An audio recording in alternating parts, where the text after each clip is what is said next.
History Secrets.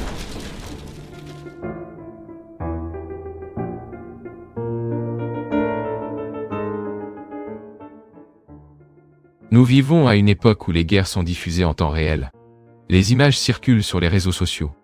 Bombardements, destruction, civils courant parmi les décombres. Et une question inévitable surgit face à tout cela. Que se passe-t-il réellement? Ces dernières années, l'un des conflits les plus intenses du monde se concentre dans une petite bande de territoire au Moyen-Orient. Gaza est devenu le théâtre d'une violence qui choque la planète entière. Des vidéos apparaissent chaque jour. Des bâtiments détruits. Des familles entières disparaissant sous les décombres. Mais certains analystes posent une question dérangeante. Et si ce que nous voyons en surface n'expliquait pas entièrement ce qui se passe? Avant d'aller plus loin, il est important de comprendre un point fondamental. Tout au long de l'histoire humaine, les guerres n'ont jamais été seulement des guerres. Très souvent, elles ont porté des significations symboliques, religieuses ou rituelles. Les civilisations anciennes incorporaient fréquemment la violence collective dans des pratiques considérées comme sacrées. Un exemple classique vient de la civilisation aztèque. Des fouilles archéologiques ont révélé des temples contenant des milliers de crânes humains. Ces restes faisaient partie de cérémonies religieuses visant à plaire aux divinités et à garantir la prospérité de l'Empire. Un autre exemple apparaît chez les Phéniciens, en particulier dans l'ancienne Carthage. Les récits historiques décrivent des rituels de sacrifice d'enfants associés à des pratiques religieuses. Même des civilisations considérées comme des piliers de la culture occidentale présentaient des pratiques similaires. Les Romains, par exemple, célébraient leur victoire militaire par ce que l'on appelait un triomphe. Lors de cette cérémonie, des dirigeants ennemis capturés étaient exhibés publiquement dans les rues de Rome. À la fin du rituel, ces prisonniers étaient exécutés dans le temple de Jupiter. C'était un spectacle politique. Mais il possédait aussi un profond symbolisme religieux. Sacrifice, pouvoir, unité nationale. Face à ces exemples historiques, certains observateurs commencent à formuler une hypothèse troublante. Serait-il possible que certains conflits modernes portent également des dimensions symboliques similaires? Il s'agit d'une interprétation controversée, avancée par certains analystes contemporains. Selon cette lecture, certains épisodes de violence collective pourraient fonctionner comme des mécanismes de mobilisation sociale. Des événements extrêmes créent de la peur, créent de l'indignation, mais créent aussi de la cohésion interne. Une analyse particulièrement controversée appliquée au conflit actuel suggère que certaines décisions stratégiques pourraient être liées à ce type de logique symbolique. Selon cette interprétation, certaines actions militaires pourraient produire un effet psychologique puissant au sein même de la société qui les mène. Lorsqu'un pays se voit entouré de critiques globales, sa population tend à réagir de deux manières. Division interne, ou union absolue face à un ennemi commun. Cette dynamique apparaît à plusieurs reprises dans l'histoire militaire. Une ancienne stratégie chinoise illustre bien ce phénomène. Les généraux chinois plaçaient parfois leurs propres armées face à un fleuve. Derrière les soldats, l'eau. Devant eux, l'ennemi. À ce moment-là, les combattants comprenaient qu'il n'y avait aucune issue. Soit ils combattaient, soit ils mouraient. Sans alternative, la plupart choisissaient de combattre avec une intensité totale. Cette stratégie est devenue connue sous le nom de Hekai, combattre avec la rivière dans le dos Iyo. Elle transforme le désespoir en unité, et l'unité en force. Certains analystes voient un parallèle psychologique dans cette logique. Dans certaines circonstances, des actions extrêmement choquantes peuvent créer un environnement où il n'y a plus de place pour la neutralité. La société entre en mode de survie. Les différends internes disparaissent. Tous se mettent à lutter pour le même objectif. Cette interprétation suggère que des conflits hautement visibles peuvent produire exactement cet effet. Plus la condamnation internationale est forte, plus la sensation interne d'encerclement augmente. Et plus cette sensation d'encerclement augmente, plus l'unité nationale se renforce. Il existe également une composante religieuse que certains chercheurs soulignent. Dans certains courants extrêmes de l'eschatologie juive, existe la croyance qu'à la fin des temps, Israël affrontera une grande coalition mondiale. Selon cette vision théologique, à ce moment décisif, Dieu interviendrait pour garantir la victoire finale d'Israël. Certains analystes spéculent que des groupes idéologiques radicaux pourraient interpréter les événements contemporains comme faisant partie de ce processus historique. Il s'agit d'une hypothèse hautement controversée. Mais elle apparaît dans les débats géopolitiques et religieux sur le conflit. Si cette lecture est correcte, certaines actions ne seraient pas seulement militaires. Elles seraient aussi symboliques. Elles construiraient une narration d'encerclement, une narration de destin historique, une narration qui mobilise toute une société. En même temps, il est important de reconnaître que cette interprétation ne fait pas consensus parmi les historiens ou les spécialistes. De nombreux chercheurs considèrent le conflit comme le résultat de facteurs bien plus complexes. Conflits territoriaux, sécurité nationale, politique interne, histoire coloniale, religion, et rivalité régionale profondément enracinée. Aucune explication isolée ne parvient à saisir toute la complexité du conflit. Mais la question demeure. Pourquoi certains conflits semblent-ils s'intensifier même lorsque le coût humain est énorme? Pourquoi des décisions stratégiques semblent-elles parfois défier la logique diplomatique? Et pourquoi des épisodes de violence extrême, au lieu d'affaiblir les sociétés, finissent parfois par renforcer leur cohésion interne? Peut-être que la réponse se trouve dans la manière dont les êtres humains réagissent face aux dangers collectifs. L'histoire montre que les crises profondes transforment souvent les sociétés. Elles redéfinissent les identités, redéfinissent les alliances, et redéfinissent l'avenir politique de nations entières. Si certaines de ces interprétations sont correctes, les événements auxquels nous assistons aujourd'hui pourraient avoir des conséquences que nous ne comprenons pas encore pleinement. Car tout au long de l'histoire, des conflits apparemment locaux ont souvent déclenché des transformations globales. Et parfois, ce n'est que des décennies plus tard que nous comprenons le véritable sens de ce qui s'est produit. La question reste donc ouverte. Observons-nous simplement un nouveau chapitre d'un conflit régional, ou assistons-nous au début de quelque chose de bien plus vaste? L'hypothèse présentée jusqu'ici soulève une possibilité troublante. Et si certains événements violents n'étaient pas seulement des conséquences du conflit, mais aussi des instruments politiques et psychologiques? Pour comprendre cette idée, il est nécessaire d'observer comment les sociétés réagissent face à des situations extrêmes.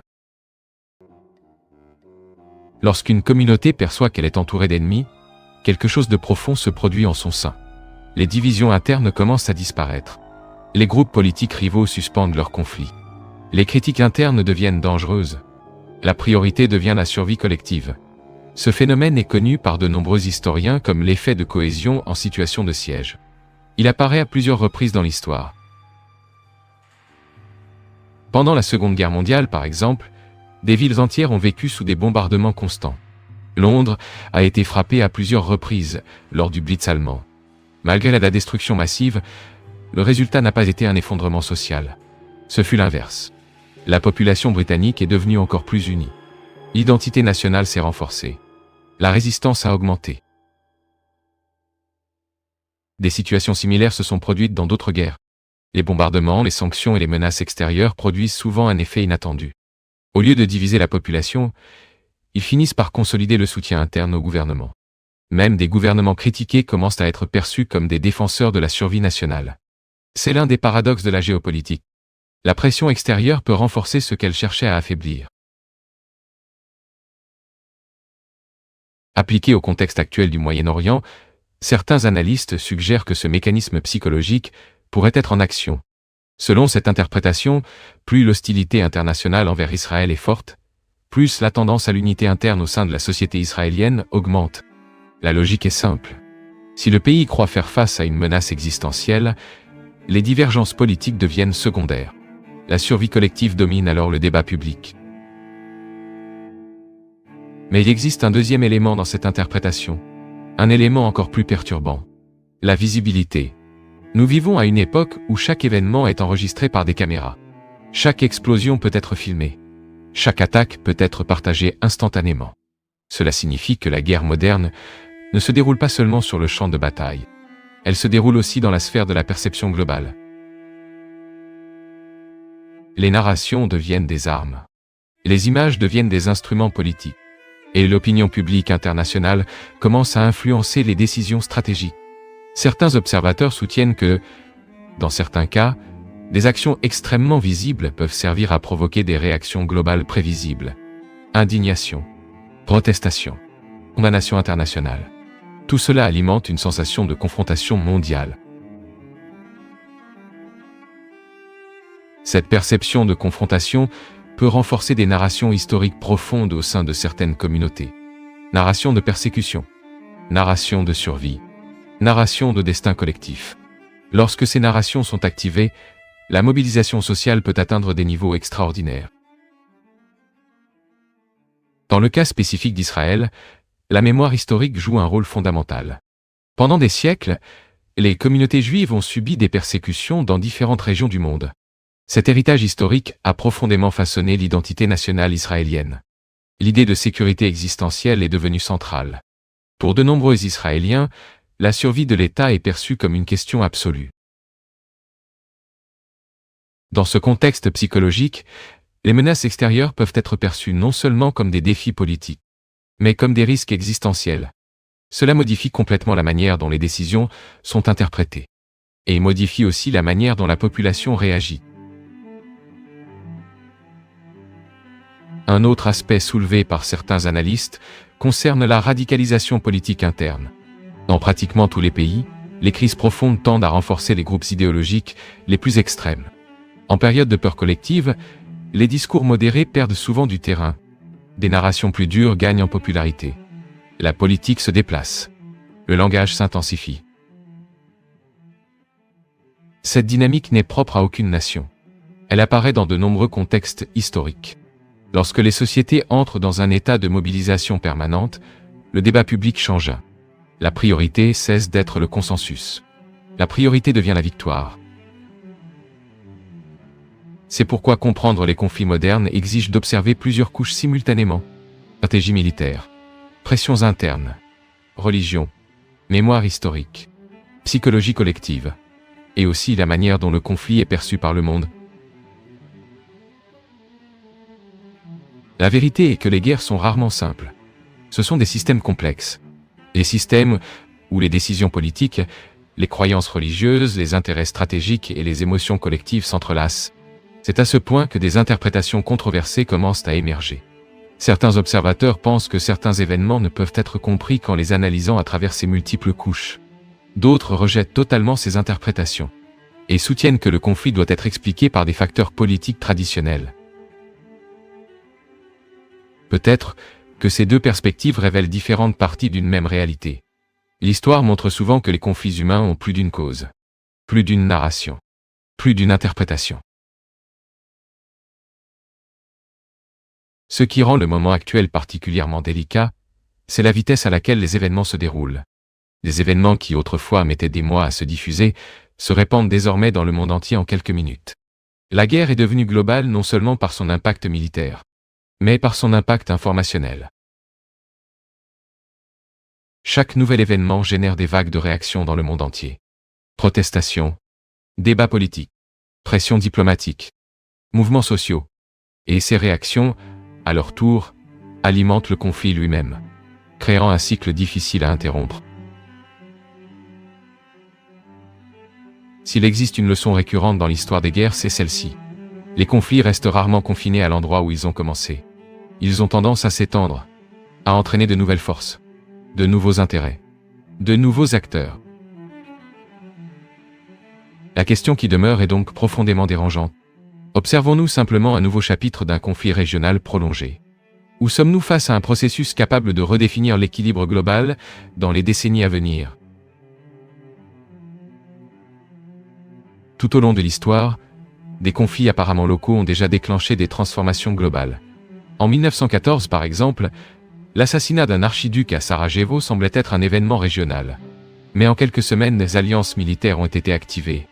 Le résultat fut la Première Guerre mondiale. Des millions de morts. Des empires détruits.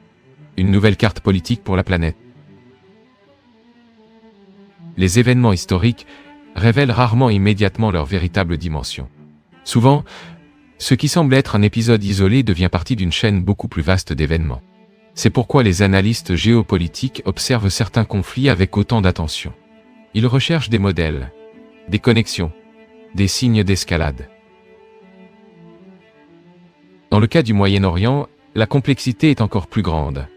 La région se situe au carrefour de 3 continents. Des intérêts stratégiques de plusieurs puissances y convergent. Des ressources énergétiques, des routes commerciales, et aussi une énorme concentration de significations religieuses. Jérusalem, par exemple, est considérée comme sacrée par 3 grandes traditions religieuses. Le judaïsme, le christianisme, l'islam. Cette convergence rend chaque conflit dans la région particulièrement sensible. En même temps, le système international traverse une période de transformation. L'ordre global établi après la Seconde Guerre mondiale fait face à des pressions croissantes. De nouvelles puissances émergent. D'anciennes alliances sont remises en question. La compétition entre blocs géopolitiques s'intensifie. Dans ce contexte, des crises régionales peuvent rapidement acquérir une dimension globale. Certains analystes pensent que le conflit actuel fait partie de cette transition historique. Selon cette lecture, nous entrons dans une nouvelle phase de la politique internationale. Une phase marquée par l'instabilité, la compétition stratégique et des luttes d'influence. Dans de tels scénarios, les conflits locaux deviennent souvent des arènes où des intérêts globaux s'affrontent. Des pays puissants soutiennent différents camps. Les organisations internationales tentent d'intervenir. La diplomatie entre en jeu, mais ne parvient pas toujours à empêcher l'escalade. Un autre facteur important est l'impact des narrations. Dans les guerres modernes, contrôler la narration est devenu presque aussi important que contrôler les territoires. Les gouvernements, les mouvements politiques, et même les individus sur les réseaux sociaux participent à cette bataille. Chaque camp cherche à présenter sa version des faits. Chaque camp tente de mobiliser un soutien international. Cela crée un environnement informationnel extrêmement complexe. Les images peuvent être interprétées de différentes manières. Les discours politiques peuvent renforcer des perceptions de menaces. Et l'opinion publique mondiale commence à influencer les décisions diplomatiques. Dans de nombreux cas, les conflits prolongés produisent un effet supplémentaire. La normalisation de la crise. Avec le temps, des événements qui choquaient initialement le monde commencent à être perçus comme faisant partie de la routine. Cela crée un risque dangereux. La violence devient banale. L'indignation perd en intensité. Et les solutions diplomatiques deviennent encore plus difficiles. Malgré tout cela, l'histoire montre aussi un autre modèle important. Les conflits apparemment insolubles trouvent parfois des chemins inattendus vers la résolution. D'anciens ennemis deviennent partenaires. Des accords de paix émergent après des décennies d'hostilité. Des sociétés fatiguées de la guerre cherchent de nouvelles voies. Rien de tout cela ne se produit rapidement. Les processus historiques sont lents, complexes, pleins d'avancées et de recul. Mais ils montrent que l'avenir n'est jamais totalement déterminé. C'est précisément pour cela que comprendre les conflits du présent est si important. Non seulement pour analyser ce qui se passe maintenant, mais pour comprendre quels chemins peuvent s'ouvrir à l'avenir. Si certaines des interprétations discutées dans ce documentaire ont une part de validité, alors nous sommes face à un moment décisif. Un moment où les décisions politiques, les narrations idéologiques et les réactions sociales peuvent façonner le prochain chapitre de l'histoire mondiale. Si elles sont erronées, elles révèlent malgré tout quelque chose d'essentiel. Elles montrent comment les sociétés tentent de donner du sens à des événements complexes. Elles montrent comment les êtres humains cherchent des modèles au milieu du chaos. Et elles montrent comment les narrations influencent la manière dont nous voyons le monde. Peut-être que la question la plus importante n'est pas seulement ce qui se passe maintenant, mais ce que ces interprétations disent de nous, de nos peurs, de nos croyances, et de nos tentatives de comprendre l'histoire alors même qu'elle est en train de s'écrire. Car au final, les conflits ne sont pas seulement des affrontements entre territoires. Ils sont aussi des affrontements entre idées, entre visions du monde, entre différentes interprétations de la réalité. Et tant que ces interprétations continueront d'exister, le débat sur le véritable sens de ces événements restera ouvert.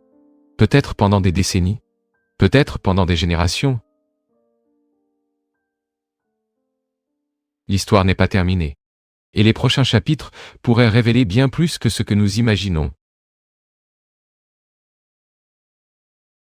L'histoire ne révèle jamais tous ses secrets. Entre ruines, manuscrits oubliés et civilisations perdues, il existe encore des questions qui défient tout ce que nous pensons savoir. Peut-être que certaines réponses ont déjà été trouvées, mais beaucoup d'autres restent cachées. Ceci était un autre documentaire de History Secret. Abonnez-vous à la chaîne et continuez à explorer les mystères les plus profonds de l'histoire. car certains secrets de l'histoire attendent encore d'être révélés.